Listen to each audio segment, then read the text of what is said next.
What if the most powerful man in the world already has a secret plan for 2028, and no one is ready for what's coming?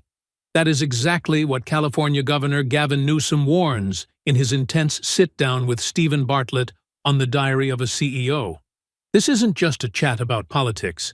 It's a raw, emotional, and brutally honest breakdown of power, betrayal, fatherhood, addiction, and the future of America.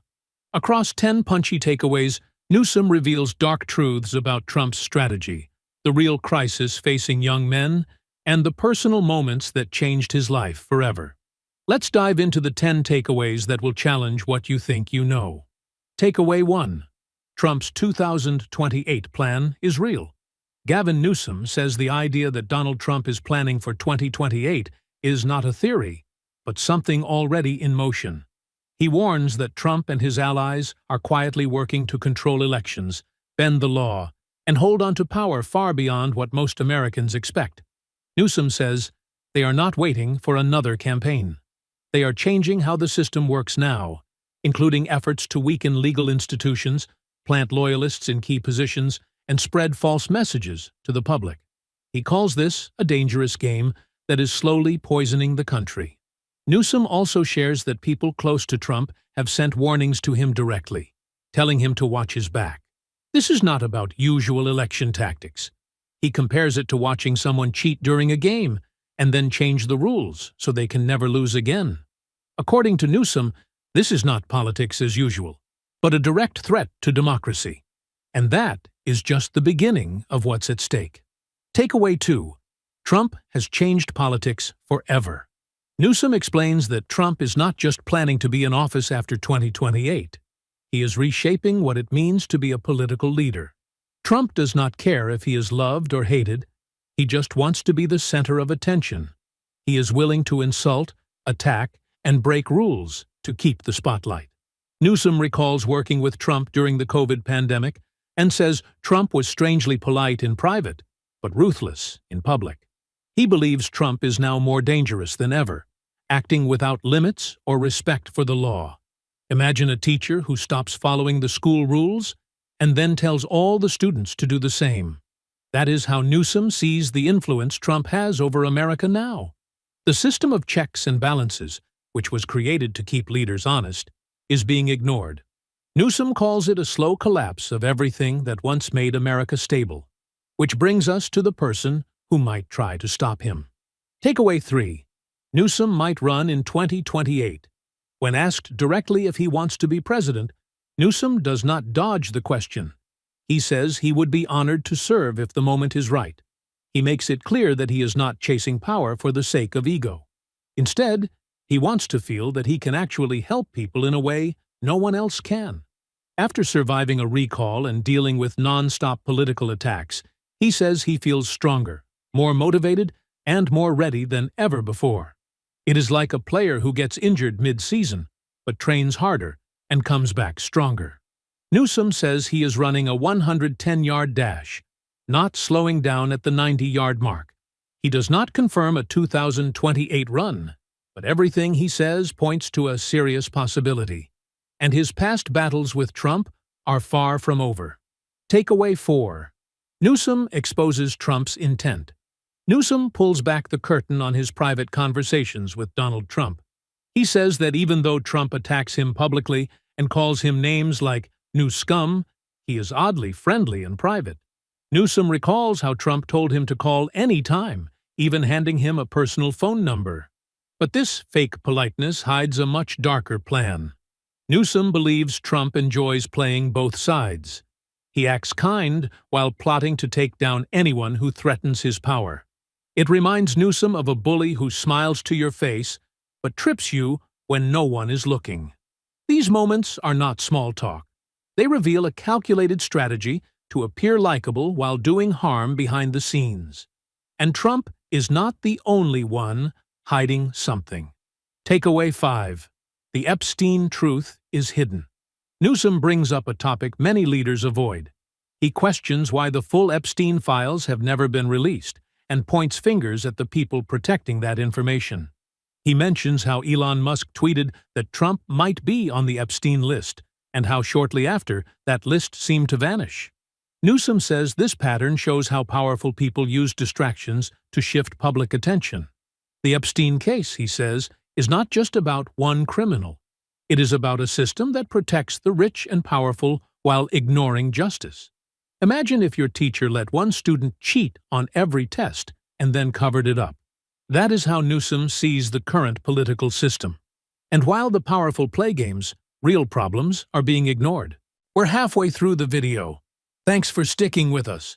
If you're enjoying it, hit the thumbs up and share it in your WhatsApp groups.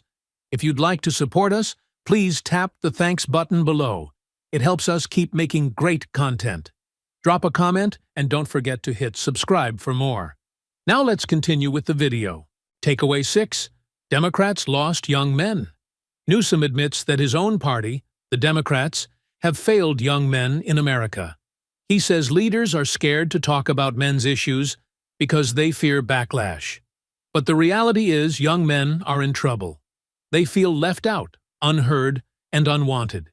He compares this to being the only kid not picked for a team, over and over again.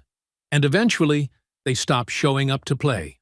Newsom says the Republican Party has noticed this gap and is using it to recruit angry, lonely men who are looking for purpose. While Democrats focus on other causes, young men are slipping through the cracks. And the crisis goes much deeper than politics. Takeaway 7. Men are misunderstood. Newsom dives deeper into how society treats men today. He shares facts like how women are graduating from college at much higher rates than men. Boys are falling behind in school and more likely to suffer from mental health issues. He says many Democratic leaders act like these issues are not real or important. But if these numbers were about any other group, people would be outraged. Newsom says men are being ignored, and this silence is turning into anger. He warns that ignoring this growing problem will only make it worse. He also talks about his own efforts to fix it, including new policies that aim to get more men into education and caregiving jobs. This is not about favoring one group over another, but about recognizing real pain that is being overlooked. And that pain is something Newsom knows firsthand. Takeaway 8. He grew up struggling. Newsom reveals that he did not grow up rich or privileged. His mother worked 2 or 3 jobs, and sometimes had to rent out her own bedroom just to pay the bills. He had serious learning disabilities and was often bullied. He shares how one moment changed his life forever. His mother once told him, "It is okay to be average," and those words stuck with him like a scar. He spent years trying to prove he could be more. Imagine always being the slowest runner in class and being told that is just the way it is. Instead of accepting it, Newsom decided to push harder, not just for himself, but to make her sacrifice worth something. But that kind of pressure can also lead to escape. Takeaway 9. He battled addiction and shame. Newsom talks openly about his struggles with alcohol. He used it to deal with pressure, pain, and feelings of failure. He was surrounded by alcohol through his wine business, which made it harder to avoid. He also made public mistakes, including an affair that caused deep shame. He says he let people down, including close friends and his father. One of the most painful moments was when his father told him, "You go home with the one who brought you to the dance." That line cut deep, but instead of running from the shame, Newsom faced it. He cleaned up his life and focused on becoming a better leader and father. And that brings us to the moment that shaped him most. Takeaway 10. His mother's death changed him. In one of the most emotional parts of the podcast, Newsom describes holding his mother's hand as she died from cancer. She had chosen assisted death because the pain was unbearable. Newsom says she called him and left a message saying, "If you want to see me, come Wednesday.